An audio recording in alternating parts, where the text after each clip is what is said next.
I am MD, host of the Fourth Branch program, inviting you to join me every Saturday at 10:30 a.m. and every weekday at 2 p.m.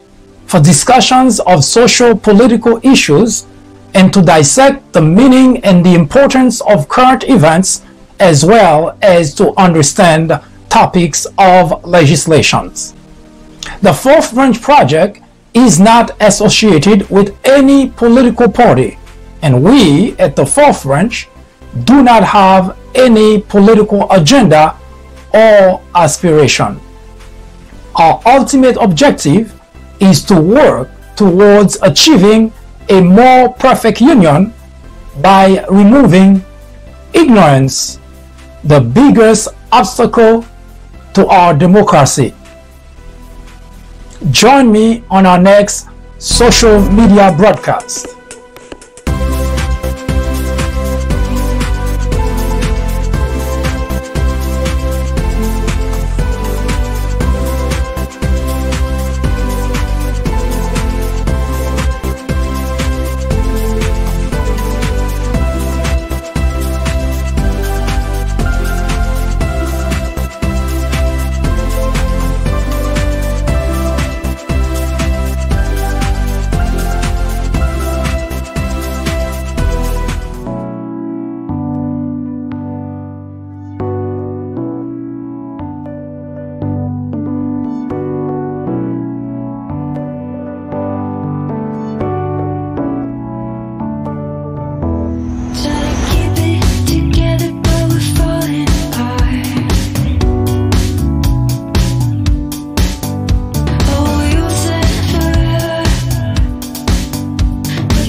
everyone, I am MD and this is the Fourth Branch Project, the first and only program which is dedicated exclusively to those with common sense, a spirit of patriotism, and a determination for a more perfect union.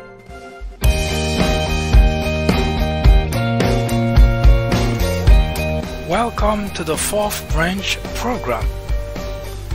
Glad you can make it. I am MD. This program is dedicated exclusively for those with common sense, a spirit of patriotism, and a determination for a more perfect union. Stay tuned as we begin the discussion of a very important, interesting, and enlightening topic. Hope to hear from you soon. Happy listening.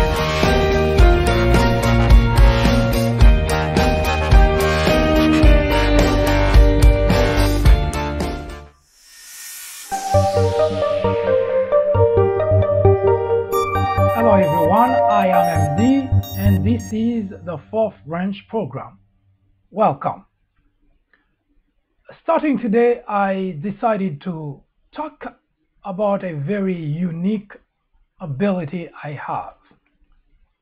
It is not a requirement for this project, but I thought, why not let anyone who has made the decision to become part of the solution learn a little bit more about me. Of course, you can Google my name on the web and you will find plenty of information.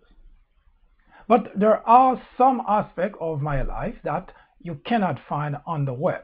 So I decided that if you are part of the solution, and chances are if you are watching or you watch now live or you listen to the video later on, you have become part of the solution. Now, if you've been watching this program before, you know what it is about. If not, the Fourth Branch Program sets to discuss social political issues, but not for the sake of partisanship, not for the sake of supporting Democrats or Republicans, but rather to address topics which impacts our lives, the lives of every individual in the country. Sometimes it's the lives of a group. For instance, now we're discussing race relations in America. We're also discussing how the current administration has contributed to jeopardize our democracy. So the point of the Fourth Branch is, if it weren't for the very sake of discussing political matters, we would have said it is apolitical. But unfortunately, a number of things that impact our lives, that affect our lives, part of politics. So you will hear us talk about politics, but with a different prism. Now, the way I'm going to talk about my any aspect of my life is unpredictable. I'm not going to dedicate a specific time to talk about me. I'm not going to I'm not going to stop a particular aspect of the program and talk about me, but rather at some point in the program, I will say something about me that you cannot find on the web. And one today that I will talk about is a very unique ability that I have. Again, it's something that I will present at some point in the program. Now, it may be important to you or it may not be. But if you are part of the solution, or if you choose to become part of the solution, there is a pretty great likelihood that you will watch this program on a regular basis, or you will watch the video on a regular basis. Whatever the case is, at some point in the near future, within 2 to 3 months, we will offer small gifts to the first 3 individuals who can answer correctly something about me that I would have already mentioned in one of those programs. And the gift would vary. It would be a book, maybe one that was written by myself, or it would be a book written by somebody else. It would be a gift card. Whatever it is, the very point is to encourage you to not only become part, but to stay part of the solution that we're seeking for any particular problem that our country is facing. And usually it's going to be socio-political. Now, I do have something that I need to ask for those who want to become part of the solution. There are a number of people who have unfriended me. There are a number of people who have unfollowed me from Twitter, unfriended me from Facebook. For good reason. It's their prerogative to do so because, well, they become disenchanted about what I talk about here. And again, I never expected for everyone to agree or for everyone to even be happy about it, especially when talking about race relations in America. This is a very sensitive issue, and a lot of people will take issue to that. That's understandable. But in the process, they hurt my feeling. They unfollow me. Imagine that. And I felt that my feeling was hurt. So for those who decide to be part of the solution to whatever problem that we will be discussing or we are discussing, I would encourage you to follow me on Twitter. That's MDuchenne, to follow me so that we can offset those who have unfollowed me. So if you are one of the individuals who have unfollowed me because you're unhappy, I strongly encourage you to reverse your decision, because unfollowing me doesn't change anything. It simply hurt my feeling for just a short New York minute, but I'll get over it. The topic that we discuss here are very important. They're not topics for you to agree to accept or to make you feel good.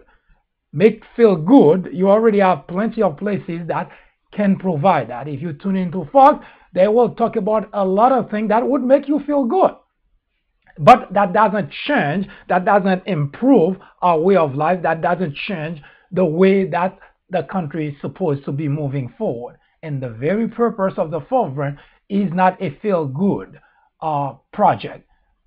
It is to change the state of affairs, to change how we interact with one another, especially when one group is subjected to wrongdoing by society. So as such, we expect that there are going to be a number of people who would not agree with us, who would not go along with us, and a number of people would feel, frankly, bad about discussion of such. And as I mentioned earlier, race relation is one such issue, such topic that we talk about, and we're expecting a lot more people to unfollow us.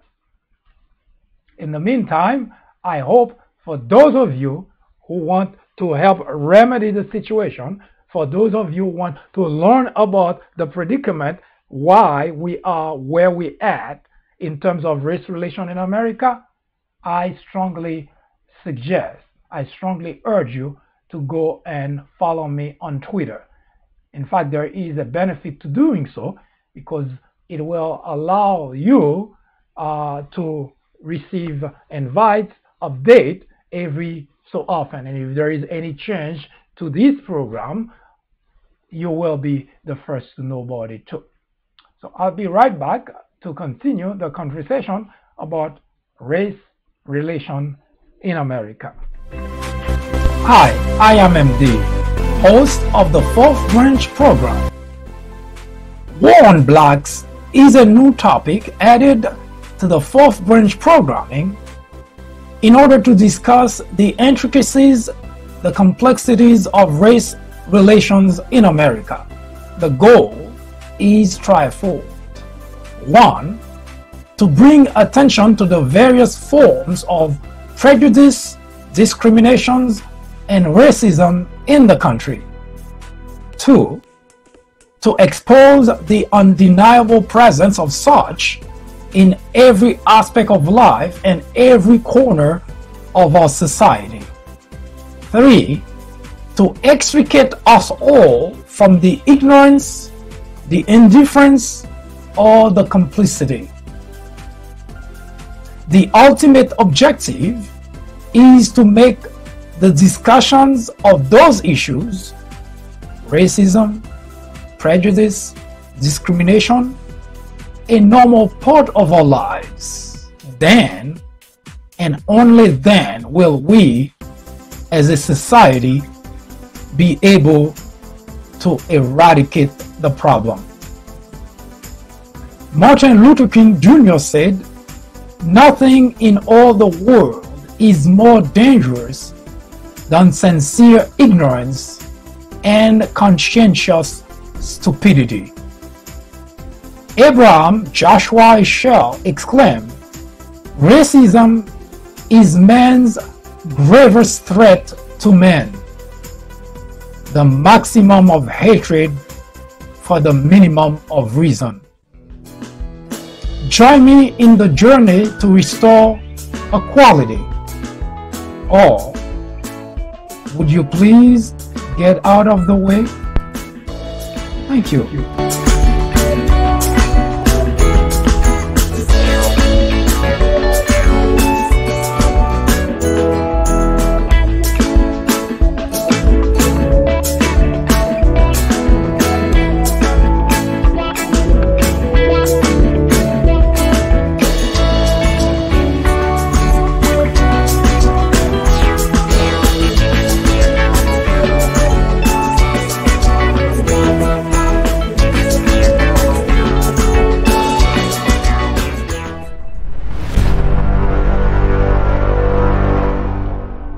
We left last time talking about, of course, the bloody rebellion, race relation in America. If you join us for the first time, welcome. It is a topic, as I mentioned at the top of the program, that is very sensitive. As you can see, that it is a topic that's avoided at all costs by all parties, for good reason. It is not an easy topic to talk about.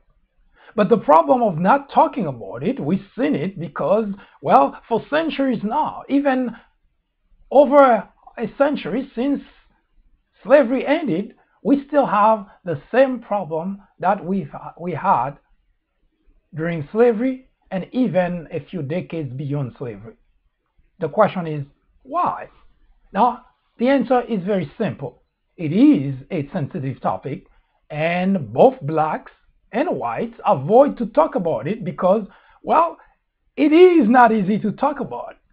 Blacks avoid it because they overly emotional about it, especially blacks who are very well aware of our history. They cannot not but be emotional about the whole discussion about race relation in America. Whites, on the other hand, quite some of them feel either guilty about the fact that there was slavery.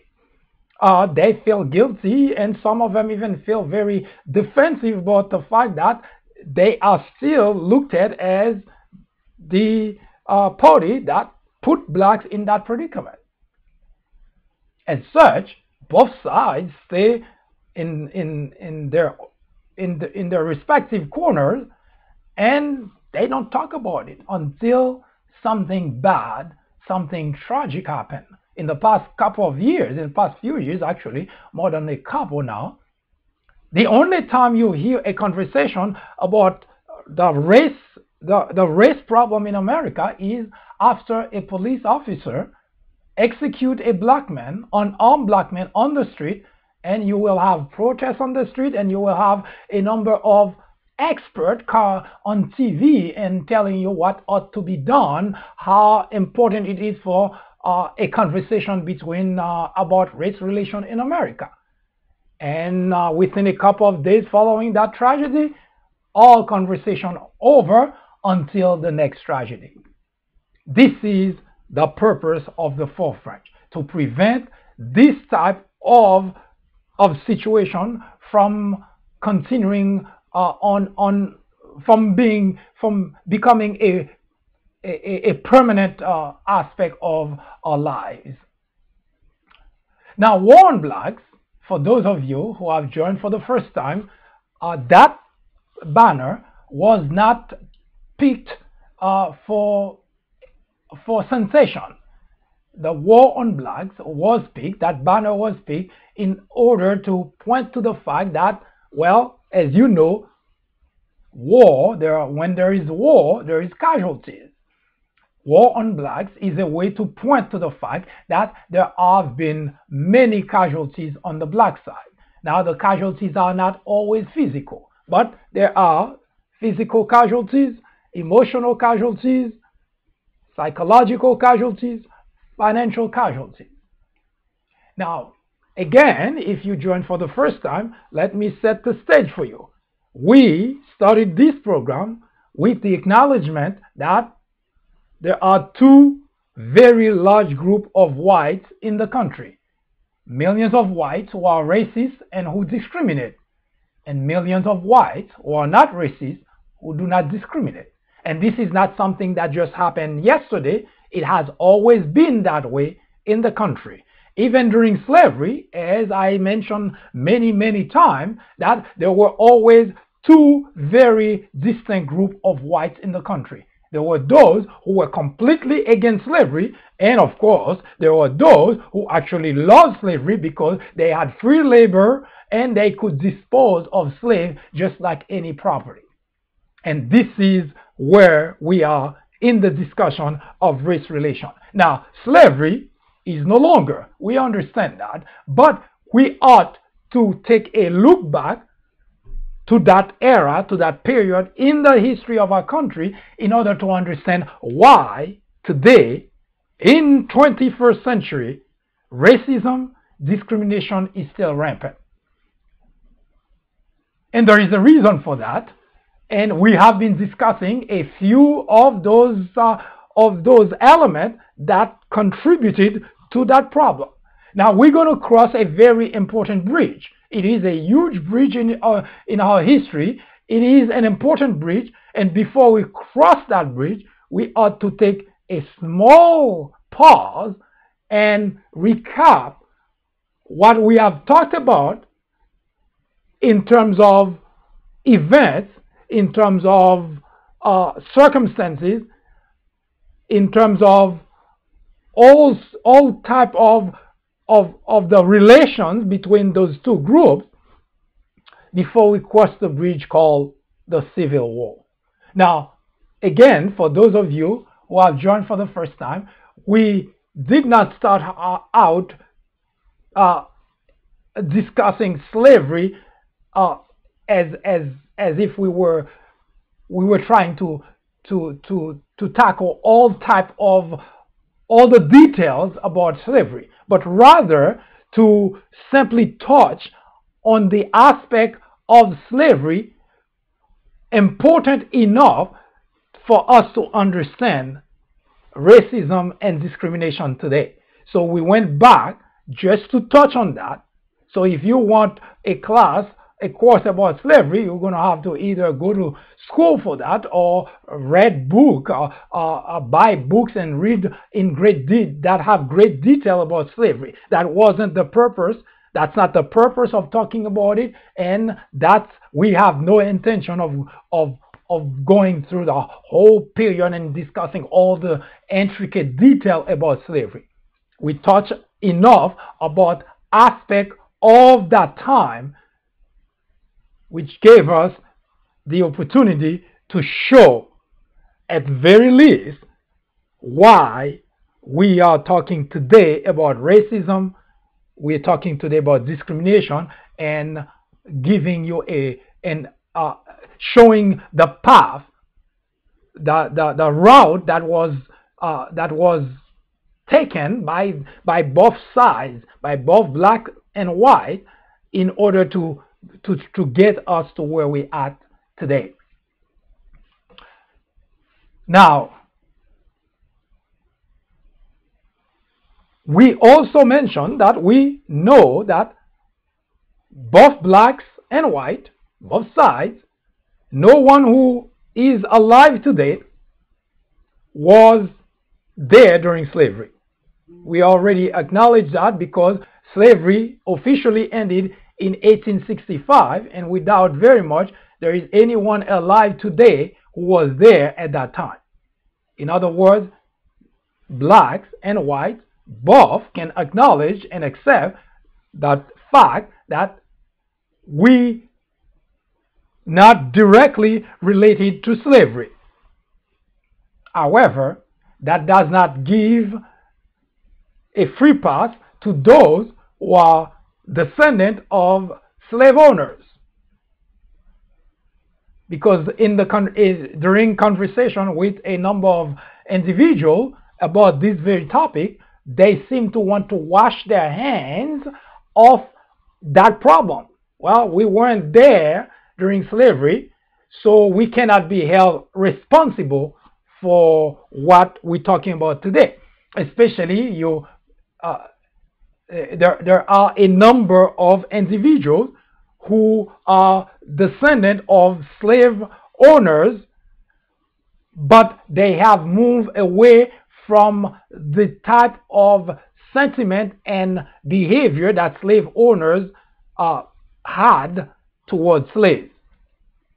But in general, individuals who are descendants of slave owners, at least that's what we have found out so far, and if that's not the case for everyone, which I'm sure, but we would like to learn about those individuals who are slave owners' descendants, but who have not embraced the sentiment that their ancestors harbored against black. And you will see why they have, at least their ancestors, the slave owners, why they had those type of sentiments towards black. Now, the whole thing started for financial, economical reason.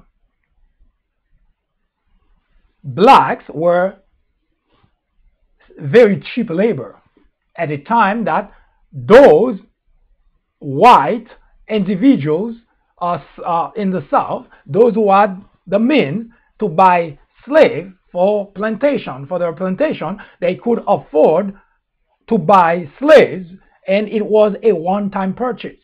They didn't have to pay anyone to continue to work on their plantation. So they had free labor. And during the period of slavery, so they became richer, and they bought more land, they bought houses, they opened businesses, they sent their children to school, they sent their children to college, and they had a great life. At the same time, the slaves were being subjected to treatment that no one, even the descendant of slave owners, don't even want to talk about, because they want to forget about that. They just want to continue living their life as if that never happened. Impossible. We cannot forget about that, and we don't want you to think of slavery just it was a dark period in history, it's over, everybody should just move on with their lives. I mentioned before in this program that everyone could have just moved on with his or her life if the predicament we're in was not what it is today. In other words, life would be, blacks would have the same privileges, would be treated with the same way by in society, whether it is getting a job, going to school, on the street, and so on and so forth. If blacks were treated at this point the same way that whites are, then we could have said, well, it's time to move on from this conversation about slavery. But it is not. In order to understand why we here, where we at in the race relation in America, that predicament, the racism, the discrimination, first we have to acknowledge that that's the case, meaning racism, discrimination rampant in America. And I mentioned it before, this is not the work of just a few individuals or a few groups of individuals, such as the white supremacists, the white nationalists, or the KKK. Those individuals, they're not responsible for the state of racism and discrimination in the country. They do contribute to it, but the racism and discrimination is rampant in America. So there are not enough of those people to put the blames on them. As mentioned earlier, there are two groups of whites in the nation. Millions of whites who are racist and millions of whites who are not racist. But unfortunately, we cannot just look at a white individual and determine that person is racist or not. It would have been nice, at least we would have known, we would have been well aware as to how to deal with different groups instead of the subtle discrimination, the subtle racism that penetrates every aspect of life, which is in every corner of our society. I gave the example before. You take a job application, whether you download the application online or you're given a hard copy, at the bottom you will see this "We Are an EEOO company," which stands for Equal Employment Opportunity Organization. In other words, we do not discriminate. And I said, if that were to be the case, the idea of discrimination in the country would have been non-existent, if that were to be the case. And yet we know across America that's not the case, because racism, discrimination, rampant. You've seen it at the workplace, you experience it. If you're a black individual, those are very everyday life type of predicament or circumstance that you face. So which means this situation is not something you just find someplace. Like in the past, we used to look at the South, where, of course, slavery, this is most aspect of slavery. This is where everybody used to look towards to find the racist, those who discriminate, and so on and so forth. This is no longer true. Why is racism in the country? It's still part of our life. Now, we ought to distinguish between racism and institutionalized racism. And what we're talking about today is mostly about institutionalized racism. And the reason I say that is because I gave the example before, and I'll give it to you again. My neighbor next door who is racist does not impact my life, does not affect me in any way, shape, or form. So I couldn't care less that my neighbor next door is racist. What is of concern to me, and should be to every black in this country and to every decent white individual, especially those who are not racist, is because institutionalized racism, it is a system which nurtures, condone, or even promotes racist behavior, action, and languages. And as we continue this conversation, we will show you, give you plenty of example of those situations today across various sectors of the country. So those are not just conversation that, well, there is racism in the country and it's just a person or a small group of people. It's widespread. It is subtle, not as much as it used to when you used to see the sign. You're walking down the street, and in the South especially, you see the sign, no Negroes are accepted. You don't see those signs anymore because there are rules, there are laws that prevent those signs from being placed. But the invisible signs are still there.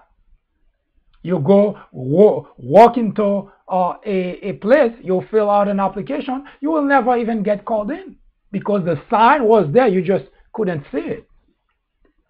Or they call you for an interview, you walked in, you did the interview, you're well qualified for the job, but never even get called in.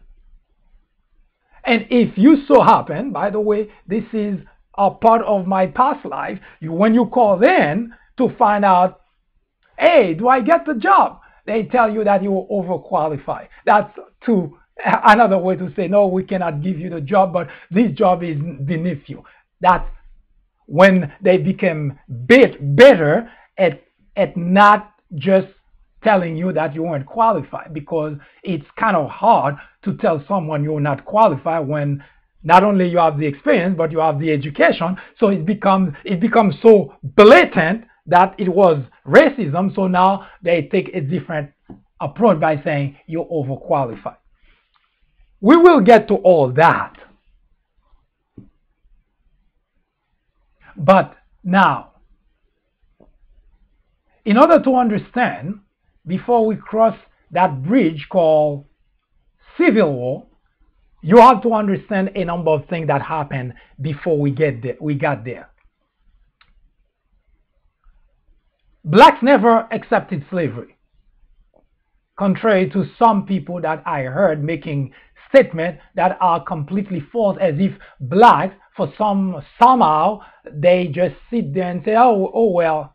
No, that was never the case.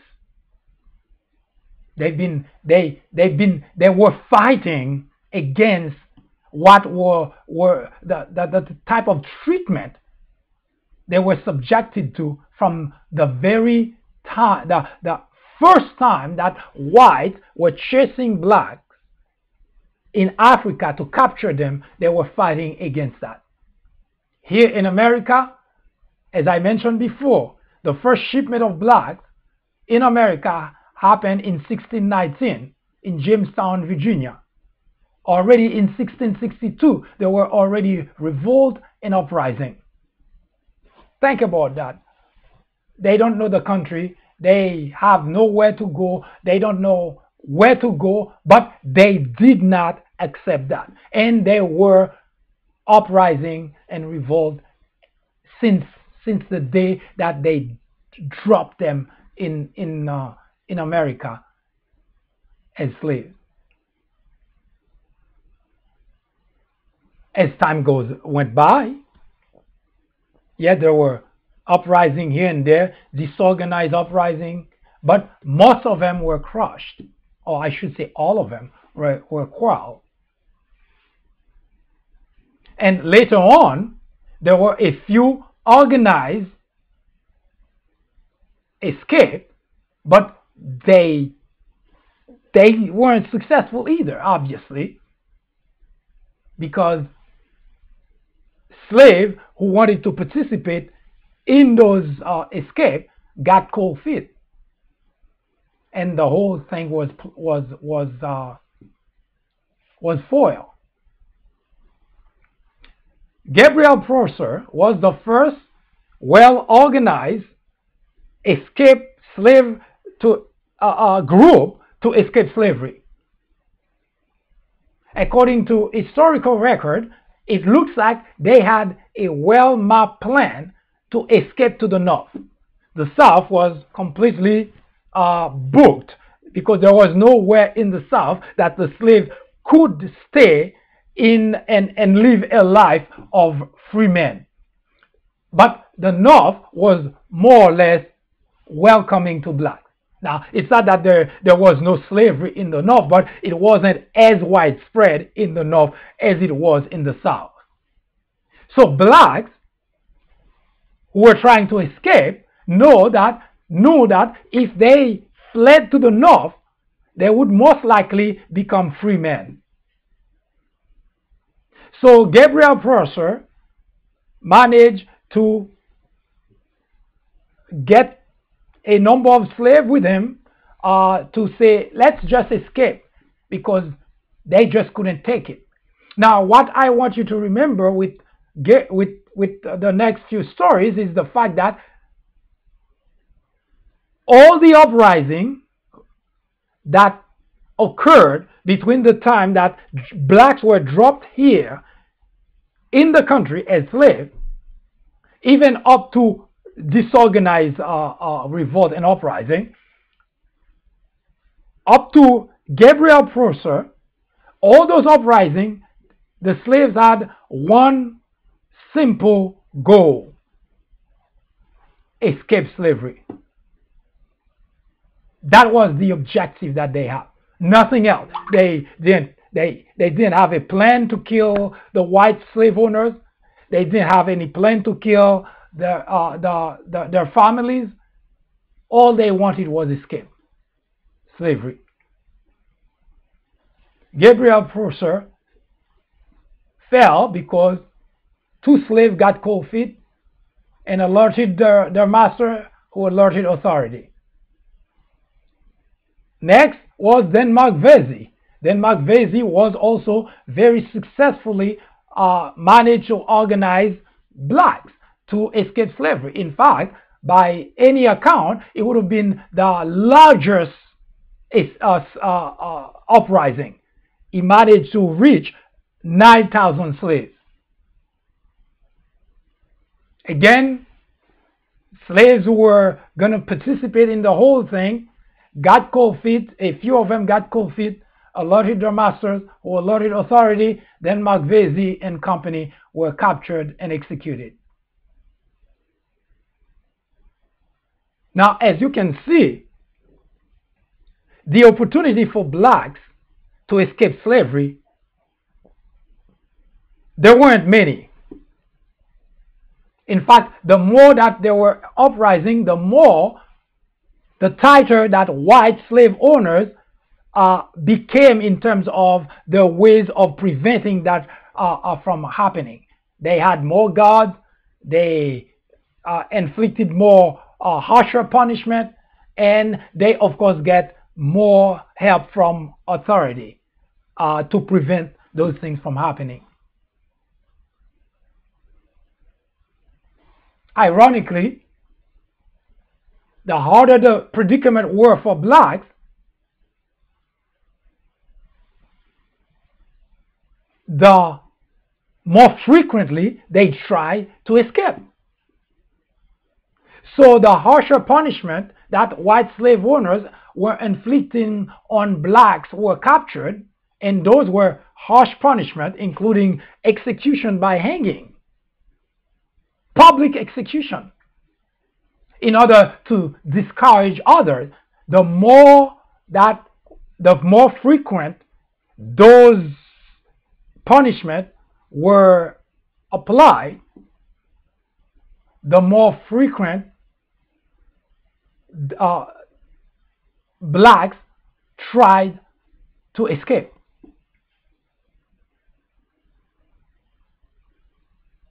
So they weren't just sitting there thinking, oh my God, we're going to get killed. In the beginning, that was the case because older people, they didn't know what was going on. On top of that, there were a lot of concern that concern that they could be reunited with their families. So they were playing it safe. But as younger and younger generations of blacks, those especially who were born in slavery, Gabriel Prosser was born in slavery, Denmark Vesey was born in slavery, Nat Turner was born in slavery. So as younger generation of slaves realized that there was no way out. So they had to create their own way out. Gabriel Prosser, Denmark Vesey were trying to do it the gentleman way, the human way. Despite the treatment they got from the slave masters, They just wanted to escape and move north. But they got caught. They were executed along with the other leaders who accompanied them. And that was the state of affair for blacks. Now, for those who little uprising here and there, usually when they get caught, they get harsh punishment, beat until they bled, starved to death. They got punishment that to teach them a lesson, and also to discourage other slaves from doing the same thing. But in the case of Gabriel Prosser, Denmark Vesey, in the case of those two gentlemen, they organized to escape. And to the white slave owners, that was a crime, punishable by death, hanging, execution. So both Gabriel Prosser and Denmark Vesey, along with the people who accompanied the other slaves who accompanied them, they were captured and executed. Now, when Nat Turner decided to organize to escape, he used a different approach. And his approach was, we will kill our masters, and we will kill their families, and we will kill everyone who came and stood on our way. Nat Turner changed the equation of things. No longer would we just try to escape. No longer will we just plan to move north, but we will do damage to the slave owners.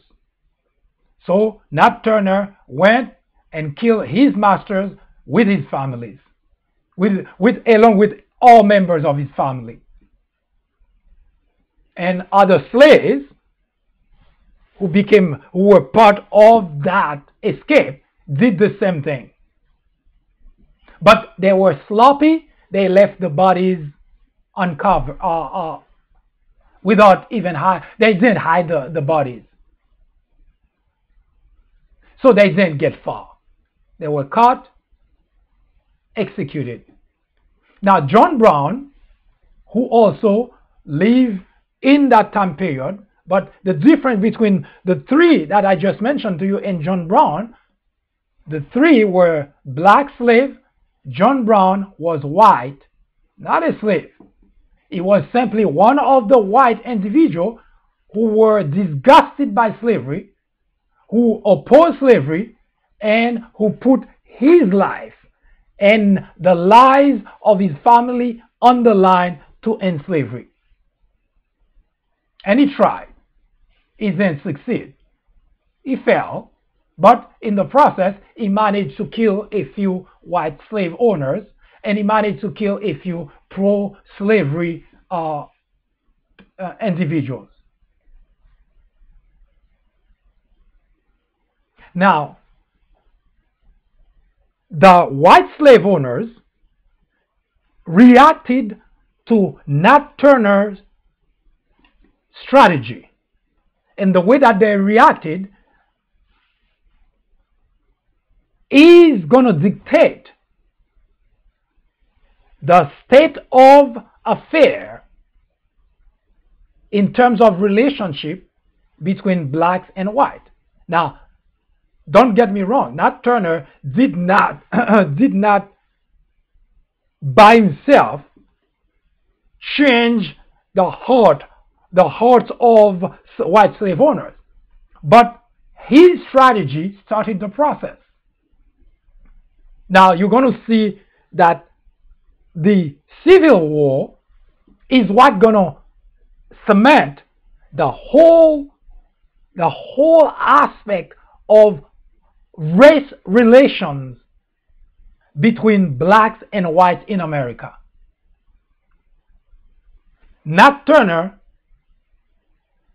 sow the seed, because whites started to have a, not that I believe it would have mattered, because the way that they were treating slaves clearly tell you that they had no, they didn't care about blacks. They considered blacks inferior to them. They could treat black any whichever way they wanted. But Nat Turner did not start out hating whites. He started out hating white slave owners because of the treatment they were inflicted on blacks. And of course, he being one of those blacks who suffered in the hands of white slave owners. So when I say the sentiment, maybe that's not the proper term, because it's not so much the sentiment, but it's the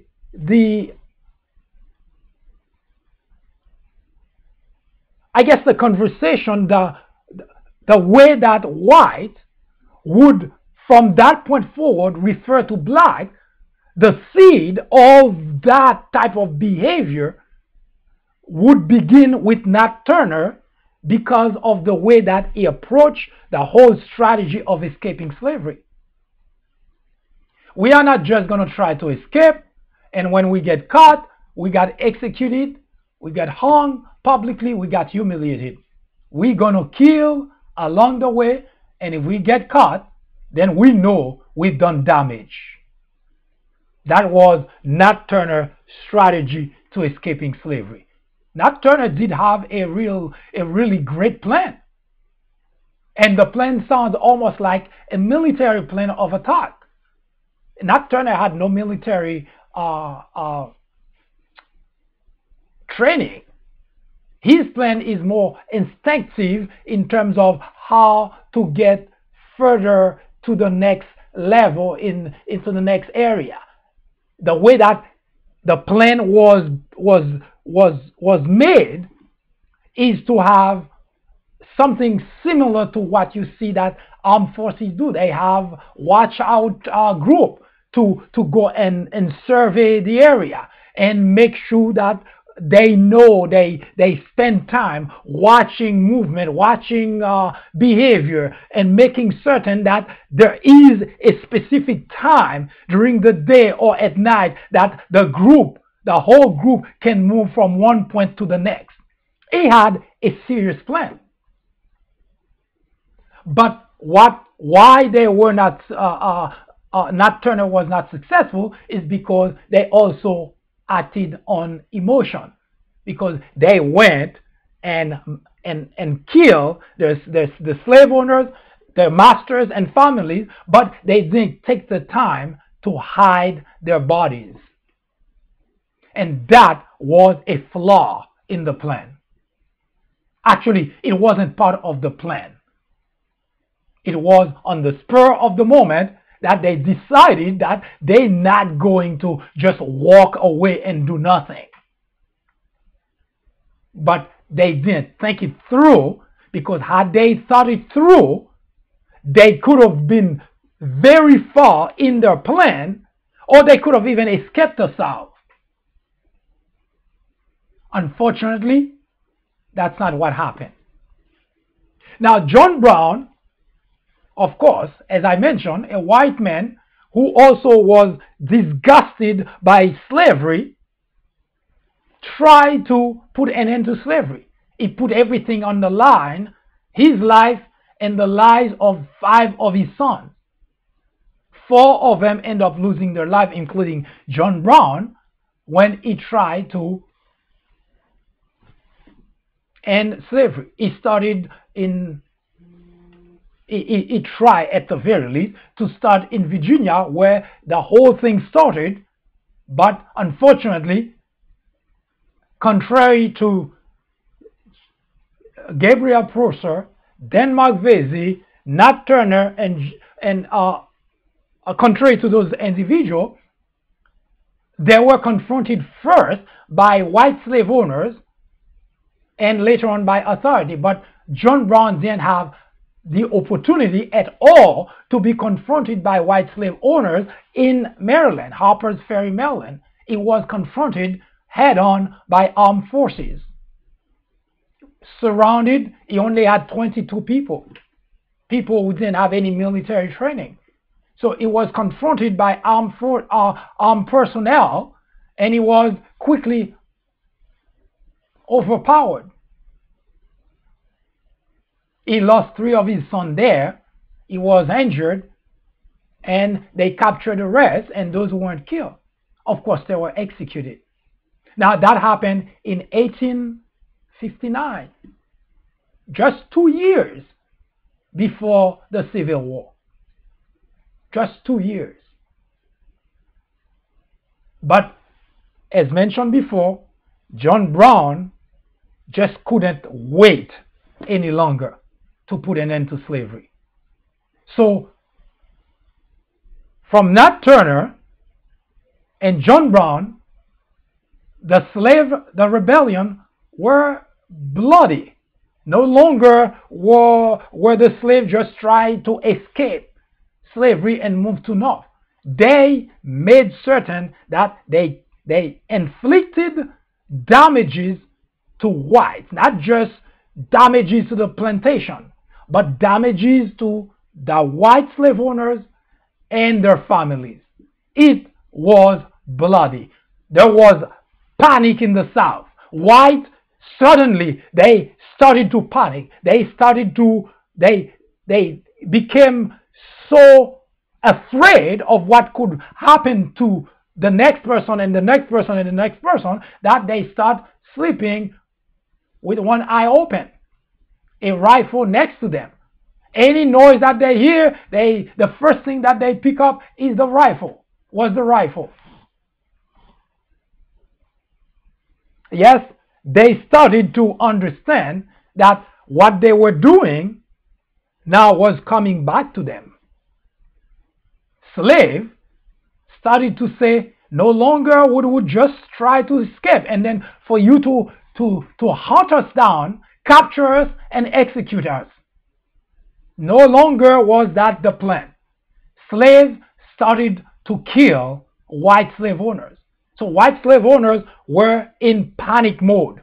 In fact, they were afraid of even the domestic slave that they had, because they don't know whether the domestic slave would just open the door and let other slaves come and kill them. So they were paranoid.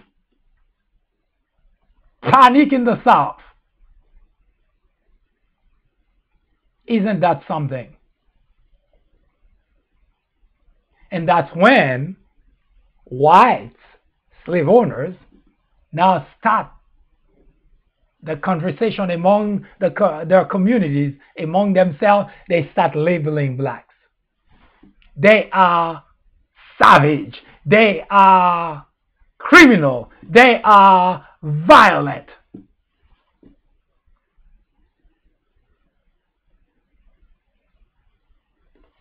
Think about that for a moment. The same people who execute individuals who try to flee slavery, now calling those individuals savage, calling those individuals criminal, calling those individuals violent.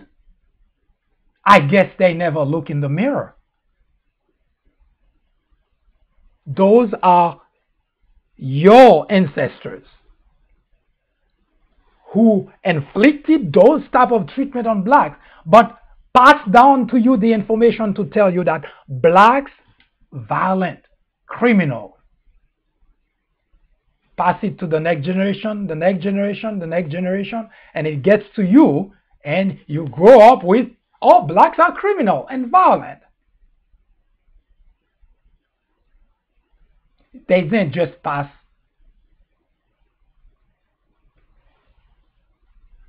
wealth to you, land, businesses they acquire on the back of the blacks. They never told you that. They forgot to pass that information to tell you what they did to those blacks to get those things. No, of course not. What they pass to you is those blacks who got enough of that treatment and decided enough was enough. So that's what you grew up with, thinking, knowing, oh, blacks are criminal. They're violent. We have the story that they killed the whole John Travis family. Of course they're criminal. That's what you say.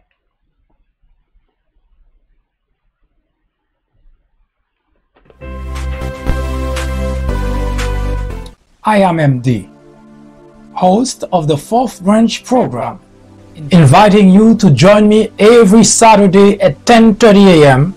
and every weekday at 2 p.m.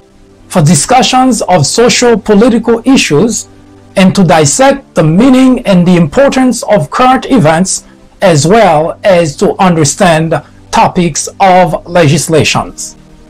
The Fourth Branch Project is not associated with any political party, and we at the Fourth Branch do not have any political agenda or aspiration.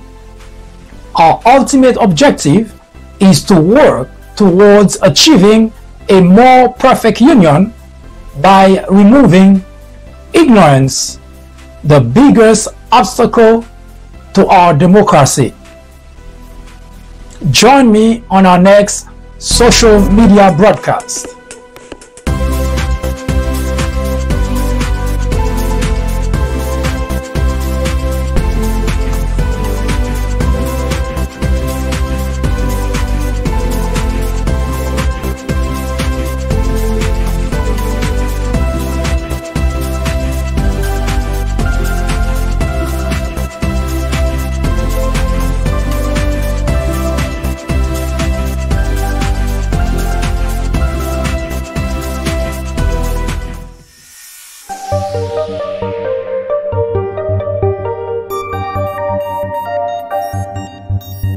Here is a very important part of my life. I am known to have great common sense. It is said that I have superpower, and I don't kid you. It is one of the most important things in life. Common sense is so rare that it is believed that those who have common sense have superpower. As such, it is. I have superpower, a very unique ability. I'll be right back.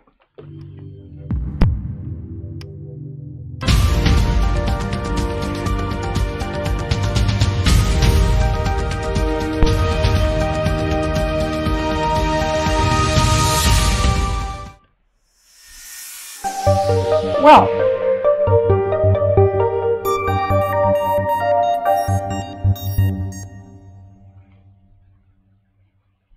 Russia connection. Now, this is a topic that's been in debate for 3 years now. It started during the 2016 general election, when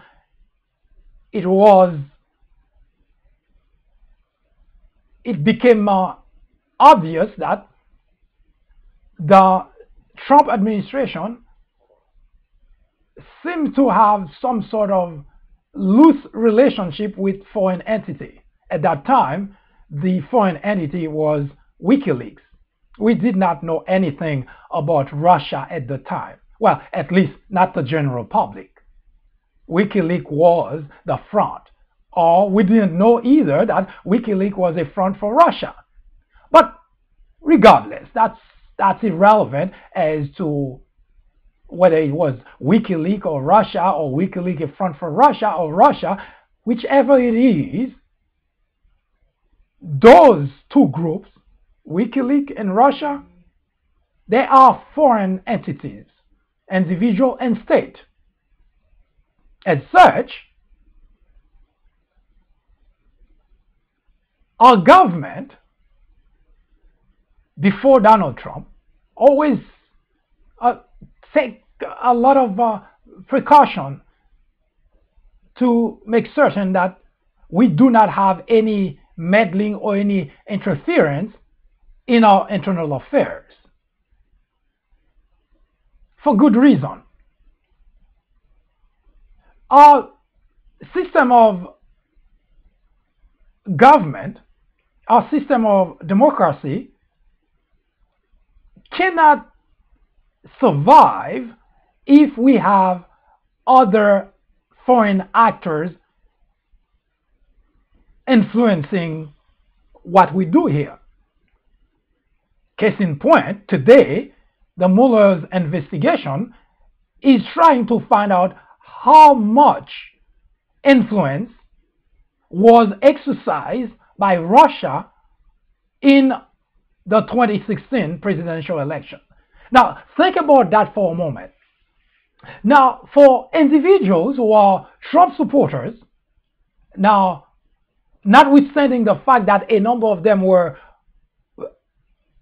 if I can use the word, brainwashed in social media by Russian actors, bots, and so on, today they cannot even differentiate between that fact and their behavior.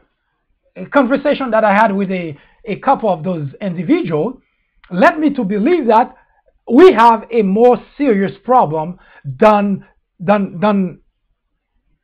we think, because it is one thing that you have a foreign actor or foreign entity meddling, interfering, impacting, influencing your election, but it is actually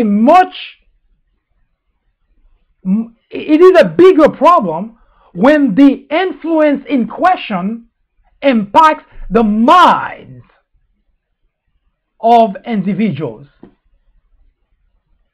And the use of the word brainwash cannot be overstated, because millions of individuals in the Republican Party made decisions based exclusively on information that they consumed during the 2016 presidential election. Now, those individuals that I conversed with, I dialogue with, told me that Russia did not tell them to vote for Donald Trump.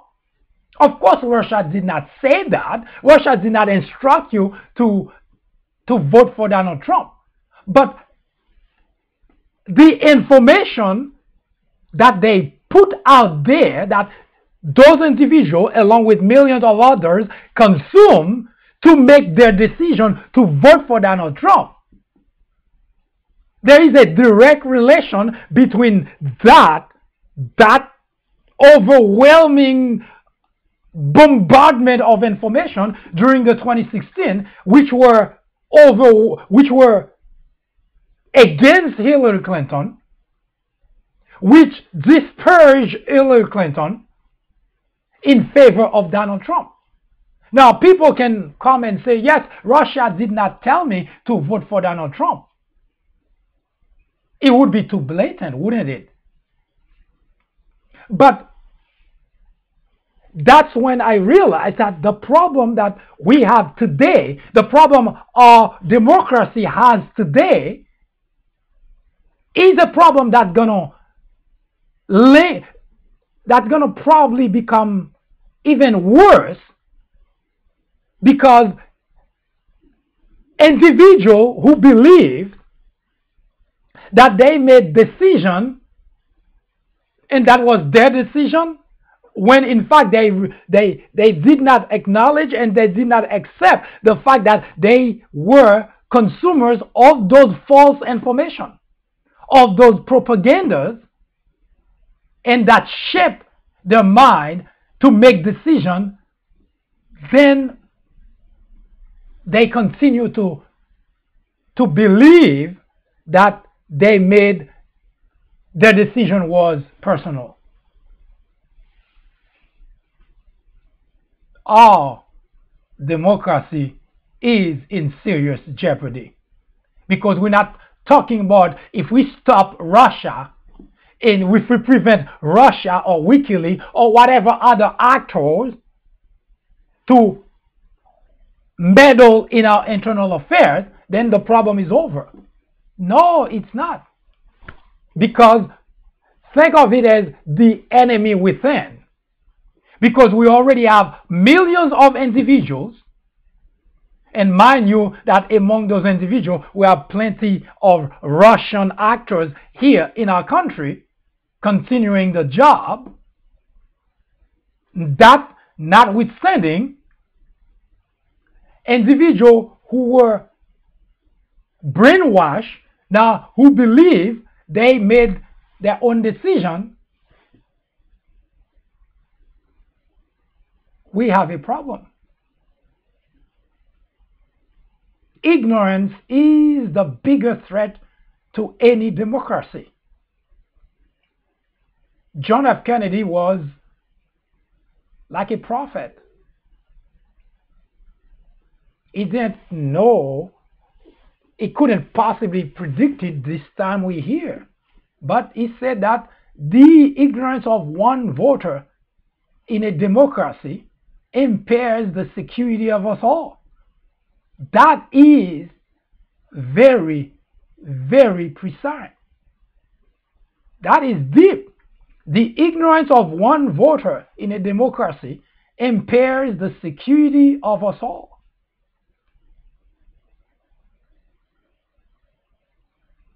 Millions of individuals consumed false information daily, false information, and made the decision based on that. And it's not just American. It's not just American born. It's people who have become American by naturalization. Consumed those information and decided, well, the other side is bad. Too bad, I'm not going to vote for that other side, meaning Hillary Clinton. Even conversation regarding Hillary Clinton, and by the way, I heard the rumor that Hillary is considering a run for 2020, God forbid. I hope she has a mind to understand that she no longer belongs to this generation. That aside, when you're making decisions, and it is based, because you're making those decisions, not because you, in fact, we can go as far back as possible and see that it is indeed true that there was a lot of influence, a lot of individuals, many millions of individuals were influenced by Russian bots, by Russian propagandas, by information which were released by WikiLeaks. A lot of people were influenced by that. Donald Trump was one of the individuals who encouraged the idea. Not only he asked for Russia to meddle in our internal affairs, but he encouraged WikiLeaks to continue to dump information about his opponent. Never in the history of our republic that we have a candidate for the highest office calling on foreign entities to meddle in our internal affairs. Now, as if that's not bad enough, those individuals who support him, who call themselves patriots, do not have the knowledge, the understanding to see that that's not right. It is not okay, no matter who you support, no matter which candidate you support, it is not okay for that candidate to go and ask for foreign entities to come and help him win election.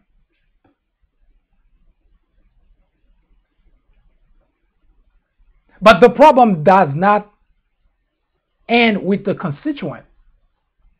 It would have been nice if that were the end of it, because if at least the leaders of the Republican Party, if at least they were doing their job, if at least they show sign of knowledgeable people, they show sign of patriots, you could have said, well, at least there is hope. There is a glimmer of hope that at some point we will turn a corner. No, we have Republican legislators who not only encourage that, shield Donald Trump, and continue to help him destroy the institutions that have made the United States the envy of the world. We have, for instance, Devin Nunes, who was the chairman of the Intelligence Committee in Congress, caught on tape. Next time I will play the tape for you. Caught on tape trying to figure out how to derail the Robert Mueller investigation in order to protect Trump. Which means we have problems beyond understanding in this country. So it's not just the constituents who are brainwashed. It's not just the constituents who are ignorant enough and unpatriotic enough not to see that this is not acceptable, but the legislators, Republican legislators, who you would think, oh, at least they could look up to their leaders for guidance, for direction. No, those same leaders are the ones that actually worse than the constituent. The country has a serious problem. Now, it's one thing we're just looking at Russia as being a problem. Of course, any enemy you have will be a problem. There is no if and but about that. But there is no enemy as dangerous as having individuals inside the country, citizen of the country, undermining the very institution which protect the country. There is Russia, no matter what knowledge Russia has in terms of cyber warfare or in terms of technology, that cannot be compared. That cannot be as dangerous as having a Devin Nunes inside the country undermining our institution. There is no comparison whatsoever. We have a legislator whose primary job, who swore to protect our country.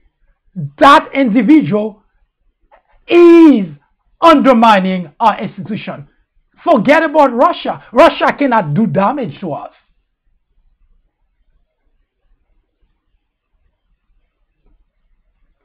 The individual Republican legislators in Washington, those are the people that we ought to hold accountable, because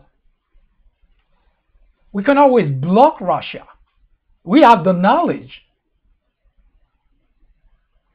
We're not at war, not physically anyway, with Russia. So we don't really have the problem that danger that everybody is looking at. It's not that it's not problematic. It is. Anytime a foreign entity meddles in our internal affairs, it is a problem. But our biggest problem is from within. Our biggest enemy is from within. We had Devin Nunes, chairman of the Intelligence Committee, the person who is supposed to be arbitrating and making certain that our country is protected from all enemies, foreign and domestic, was at the forefront of helping to destabilize our institution. Yes, the Republican legislator, and we have Jim Jordan, Mark Meadows, Trey Gotti, everyone that you would expect would be on the side of the United States, they were all working against the United States. Yes, those individuals are a problem for the United States. Yes, they hold the title congressmen. They hold the title senators. But their job is more dangerous than their task, their action rather, more dangerous than anything that Russia could do to America. Our democracy is in jeopardy. I mentioned before, July and during the 2 months of July, the month of July and the beginning of the month of August, we had 2 separate Republican delegations to Russia,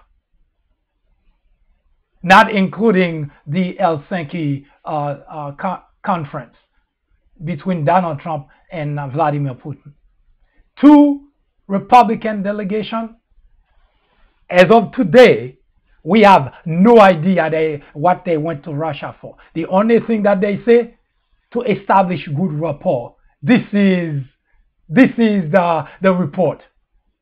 They spend, at least for the first delegation, spend almost a week in Russia. And the only thing they have for us, to establish good rapport.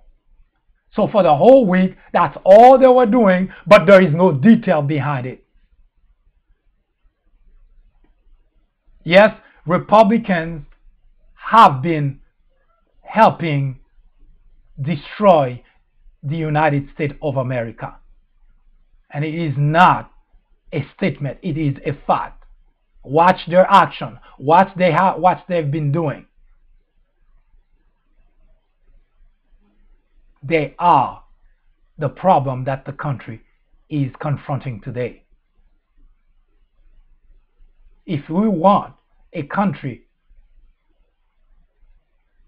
to be available, to be left for our children and for our grandchildren, it is time we recognize that those Republicans in Washington are not working for the constituent. They're not working for the United States of America. The first delegation spent 4th of July in Moscow.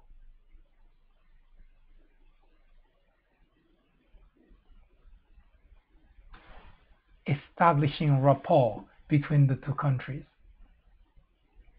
They excluded Democrats so that we don't know what happened in Russia. The second delegation, same thing. Went to Moscow, no Democrat included. Up to today, we have no idea what happened in Moscow. Donald Trump sit down with Vladimir Putin behind his closed door for hours. Up to today, we don't know what was discussed. And you don't see that as a problem for the country? Would you accept that from another party? Would you find that okay?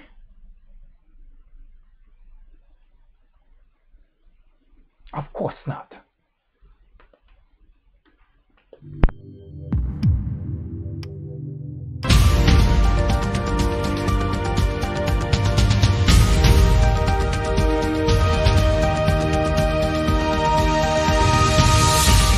Don't go anywhere. The fourth branch program will return in just a moment. After reading several books based on presidents and on Obama specifically, I found that they're typically partisan. The Obama legacy targets the heart of the issue by giving credit to the president where it's due, but definitely coming down hard on Obama on his bigger failures, like his handling of the Syrian crisis.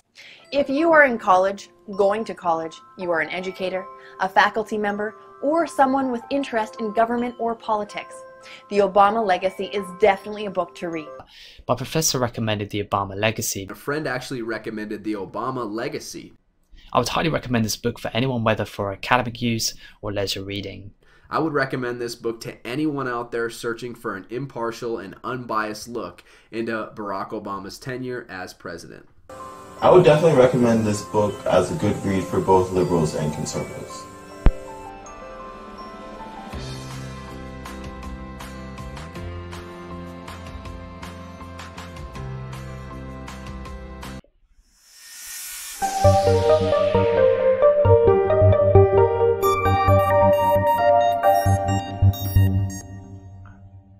I do thank you for spending the time with me, and I hope this information was enlightening. If you have any questions, suggestions, comments, criticism, or even if you're thinking about unfollowing me before you do so, send me a tweet, send me an email, let me know why. Jokes aside, if you have any topic you would like us to research and discuss, do not hesitate to contact us. We will make the time to research the topic and talk about here on the Fourth Branch. In the meantime, I hope you have a wonderful afternoon and hope to see you tomorrow at 2 p.m. I am MD, host of the Fourth Branch program, inviting you to join me every Saturday at 10:30 a.m. and every weekday at 2 p.m. for discussions of social political issues and to dissect the meaning and the importance of current events, as well as to understand topics of legislations. The Fourth Branch Project is not associated with any political party, and we at the Fourth Branch do not have any political agenda or aspiration. Our ultimate objective is to work towards achieving a more perfect union by removing ignorance, the biggest obstacle to our democracy. Join me on our next social media broadcast.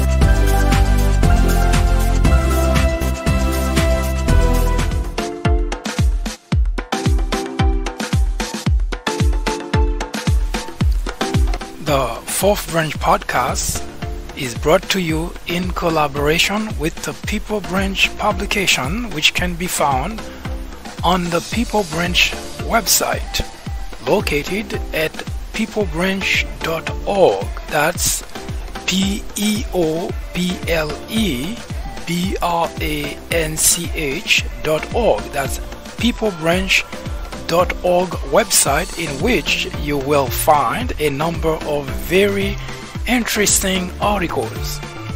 My name is Mike Duchesne, MD for short. I hope you have a great afternoon or a great evening, whichever it happens to be. Hopefully you can join me again next time for another interesting episode of this podcast.